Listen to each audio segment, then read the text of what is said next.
I'm going to say this, y'all get mad if y'all want to. I'm only interested in being a mom to a girl. I'm not carrying a son to term, and if I do, they're not coming home from the hospital with me. I'm not raising a son by any means necessary. You hear women, they say, how much does a man need to make? And they're like, $1 million a year. They have to make minimum to date them. Women have no clue what they want. They want a dad bod, but the dad bod's Jason Momoa. He's never asked a woman her opinion because she doesn't know what she's talking about. And they said, yeah, we like dad bods. We don't like bodybuilders. And then I turned to the woman. I said, so what do you think of me? She's like, yeah, you have a good dad bod. I'm like, I'm a professional bodybuilder. What are you talking about?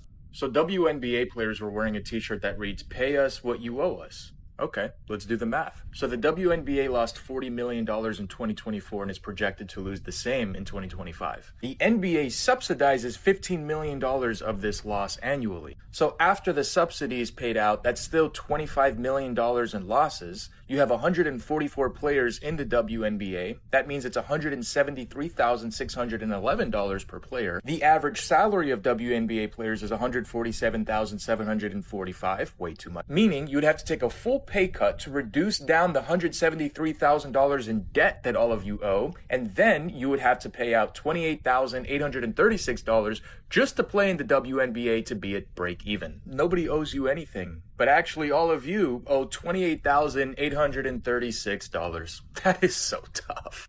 There's a trend right now where people are saying, I go to bed at 8 o'clock, I'm married, I have kids, I'm very stable in my life right now. And then they go to a next slide where they say, oh, but there was a time. And it's always like, hey, I did some crazy stuff. For guys, it's always, I was in the military, I did law enforcement, or I worked in like the oil field or something like that. Some kind of crazy construction related project. But for women, it's always like, I haven't seen one that is not this. Every single woman, it's always, I was extremely promiscuous. Every single one. Normally, I wouldn't care. I'd be like, oh, you can do whatever you want. If you want to make bad decisions, I'm not going to stop you. I don't care. Do whatever you want. But a lot of these women are putting pictures of themselves with men who are not their husband that are pictured in the first picture. So it's a different man they're with. And they're saying, oh, but there was a time. Why are you disrespecting your man like that? Why are you disrespecting your family like that? That is, do you have no shame or sense of morality or accountability? Like, no. I'm not giving my son up for adoption, and that's it. This is adoption papers. For who? For Elijah. I don't understand. I want to put Elijah up for adoption. Well, no, you're not gonna do that. First of all, you're not gonna do that. Is it that? How are you gonna do that without even talking to me about it? Elijah up for adoption. Well, we're not putting Elijah up for adoption. This is your son. Like, you're gonna be with him all the way until he's 18 and past that. That's your baby boy. Like, no, all you gotta do is love him, be his mom, and that's it. Like, don't talk about no adoption. And whatever stress, like, you have being a mom, like, just talk to me about it, and I'm pretty sure we can work it out. I can help you. Like, if there's any way I can help you, let me know. Are you done? I'm trying to let you talk. Are you serious, bro? Are you done? Why are you being so rude? How about we give you up for adoption? How about me and Elijah, we stay in the house and we move on and we give you up for adoption? Oh, really? Yeah. You've known me longer than Elijah. You've only known Elijah for 1 year. Yeah, but listen, that's my son. I'm not going to leave my son alone by himself. But you've only known him for 1 year. No, I'm not going to leave him alone to figure things out, bro. No, I already signed him. You already signed him? What do you mean you already signed him? Put him up for you adoption. did not sign nothing without me. What do you mean? You can't sign anything without his me. mom. No. What kind of person just gives their son up for adoption after his first birthday? I thought way better of you. I would never imagine you doing something like this. You're not going to change my mind. Like, I'm putting him up for adoption, and that's it. No, you're not. He's going to go with the great family. No, you're not. You're not putting him up for adoption. You're not putting him up for adoption. No. I got stuff I can take. I'm not giving my son up for adoption, and that's it. What do you... Whoa. Okay, we're gonna go. I can explain. She might as well be talking to a wall. I've never understood why some women think it's acceptable or even amusing to disrespect their husbands, and then act like the victim when those husbands finally decide to walk away. It seems that, for many of them, the attention they get from strangers online matters more than the love and stability of their own families. Men are not brave. Men are afraid. Men are weak. Let me tell you something about women. Hey. Women would have us believe that they are the victims, that we break their hearts for sport. They say they want true love, but all they want is a checklist. Is he perfect? Is he handsome? Is he a doctor? For you men who fit the criteria, don't kid yourselves, because they're not sleeping with you. You're sleeping with a carefully calculated set of venal choices.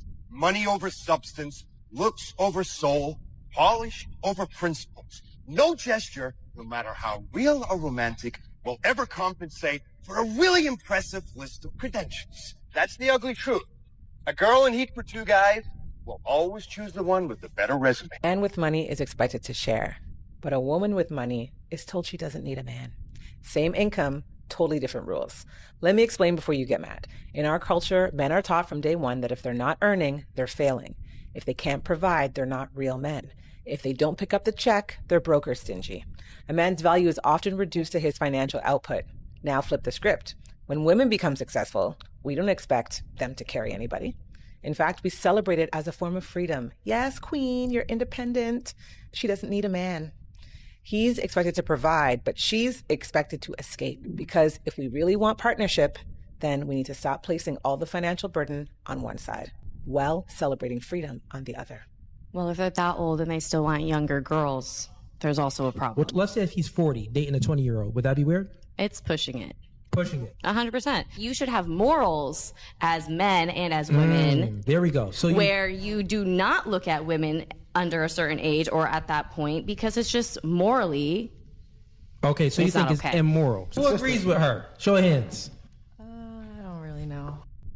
It's funny because all of you women have on makeup. The makeup is to cover up wrinkles, to cover up blemishes, to make you look younger. So you're always trying to present yourself in the most youthful way. So with that being said, it can't be immoral if you're actually trying to look young to the guys that you're dating. Like you're 40 years old, but you're putting on makeup trying to look young. Well, if you think that it's weird, why don't you not put on makeup and just actually try to look your age? But the thing is, it can't be weird because you're not trying to look your age. You're all trying to look younger.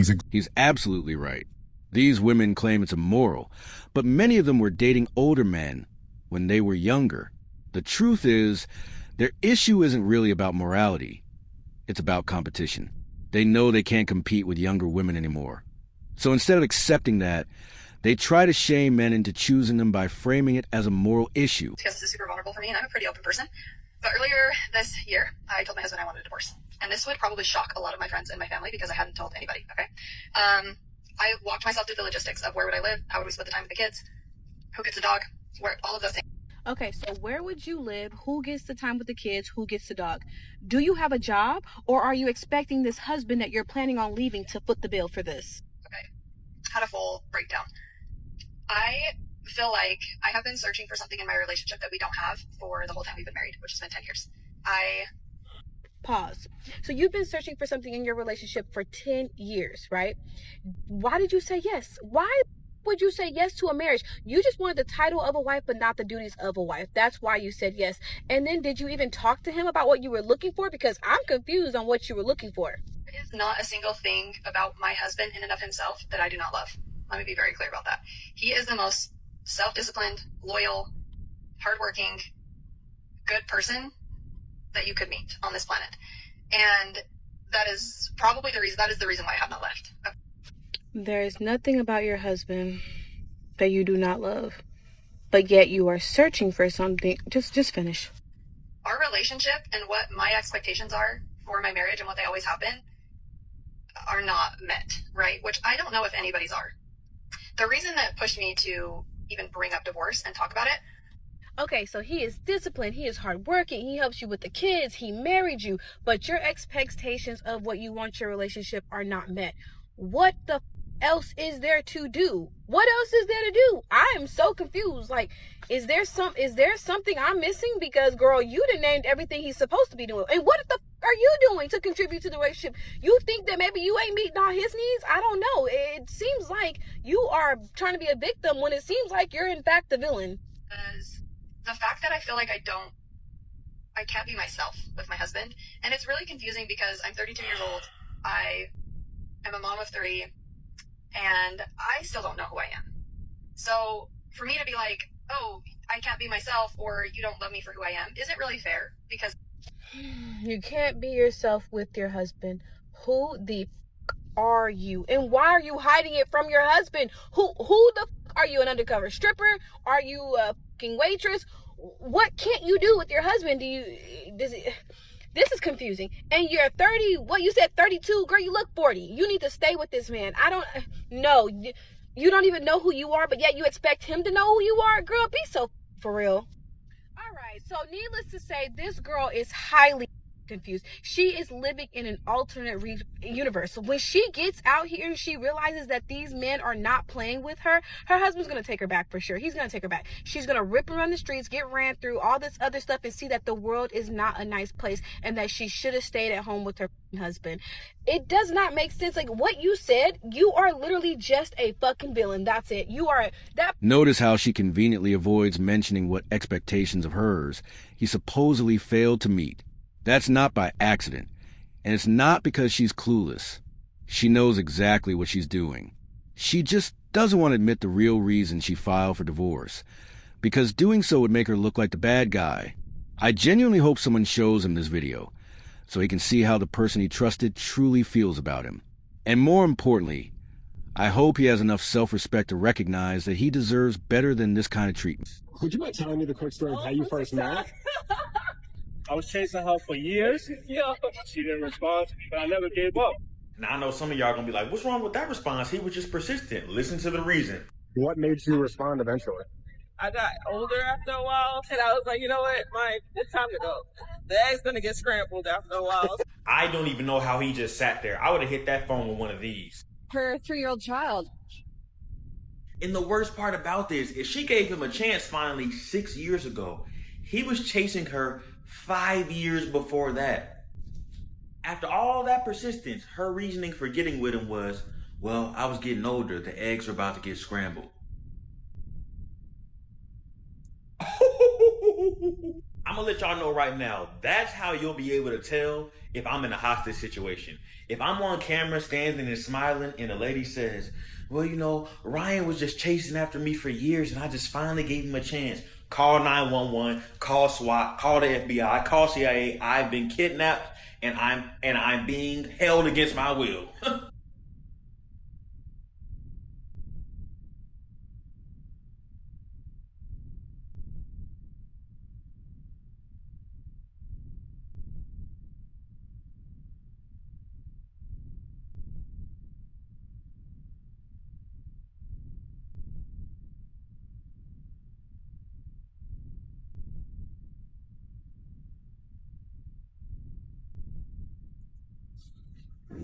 I called my suegra because my wife wouldn't get up and cook.